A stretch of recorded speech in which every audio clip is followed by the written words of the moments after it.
لو جبت لك مركب زي ده وقلت لك سميه، غالبا بقى لو بصيت على الشكل ده من الوهله الاولى فانت هتسمي من الناحيه الاكثر للتفرع، اللي هي الناحيه اللي هيكون فيها 2 نايترو. بحب اقول لك غلط. حليت المشكله دي لما كنت في ثانوي بان انا ثبت قاعده مشيت عليها اللي هي اقرب اكتر ابجديه. بالشكل ده مثلا انا هشوف الناحيه الاقرب للتفرع وهبني عليها السلسله، لا اكتر ولا أقل. ده انك جالك سلسله لقيت فيها الفرعين من نفس القرب، بقى تدخل على تاني حاجه اقرب اكتر اللي هي الاكتر تفرع، هتشوف انهي فيهم اكتر تفرع. سواء كان جاي لك بالشكل ده او بالشكل ده، فالاثنين الاقرب تفرع فيهم هتكون الناحيه الشمال، وانت هتعد فيهم سواء بقى من 1 لحد 6 او من 1 لحد 7 من الشمال لليمين. اكد تاني لان دي الناحيه الاكتر تفرع. الثالثه بقى وهي الابجديه. الابجديه دي كانت من اكتر الحاجات اللي كانت بتلخبطني في ثانويه عامه. خطوه مهمه جدا، الابجديه هنا يقصد بيها الابجديه بالانجلش مش بالعربي. ان انا اول مره خدت فيها المعلومه دي رفعت ايدي للمستر قلت له مستر ازاي الكلور قبل الفلور في الابجديه مع ان الكلور بالكاف والفلور بالفاء. ان هو سكت لوهله وهو مغمض كده، وبعد كده ابتسم وقام قايل لي حمار الابجديه بالانجلش مش بالعربي. انت طلعت له بسؤال لولبي كده وقلت له طب قول لي بقى ازاي الكي قبل الاف، فقام قايل لي ايه علاقه الكي بالموضوع؟ قلت له كلور وكي.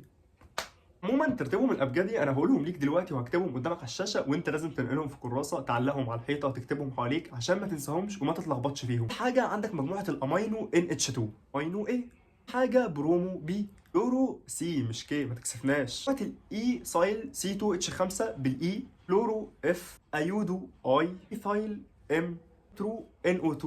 عندنا راجل في الشارع بتاعنا اسمه عم امين هيدروجين. الراجل ده كنت بستغرب من اسمه شويه، بس يعني هم تقريبا سموه كده عشان هو يعني كانت دماغه على قده شويه. كان من فتره لفتره وانا قاعد بذاكر في امان الله كده اسمعه عمال ينادي ويزعق ويقول انا خيري على الشارع كله. لما اسمعه بيقول كده كنت اقعد اضحك بيني وبين نفسي واقعد اقول ايه اللي انا خيرك مش عليا. لحد ما دخلت ثالثه ثانوي وبدات في العضويه ودرست حاجه مجموعتين، مجموعه اسمها مجموعه الامينو ومجموعه النيترو. انا عارف ان الاثنين فيهم نيتروجين، بس انا مش عارف انهي بيبقى معاها نيتروجين واثنين هيدروجين ونيتروجين واثنين اكسجين.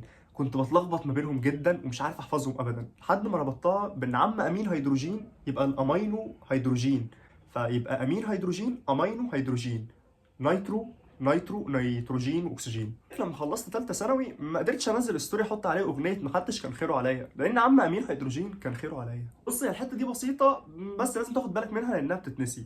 خليك عارف ان CnH2n زائد 2 انت اكيد عارف انها الكان، لكن CnH2n زائد 1 دي القايل، بينما CnH2n بس دي الكين، انما CnH2n ناقص 2 دي الكاين.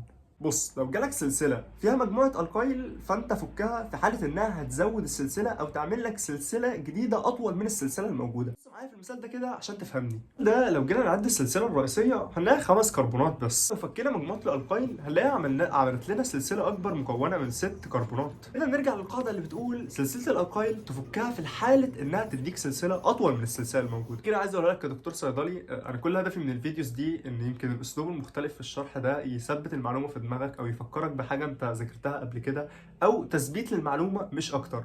واتمنى ربنا ينفع بالموضوع وبس. السلام عليكم.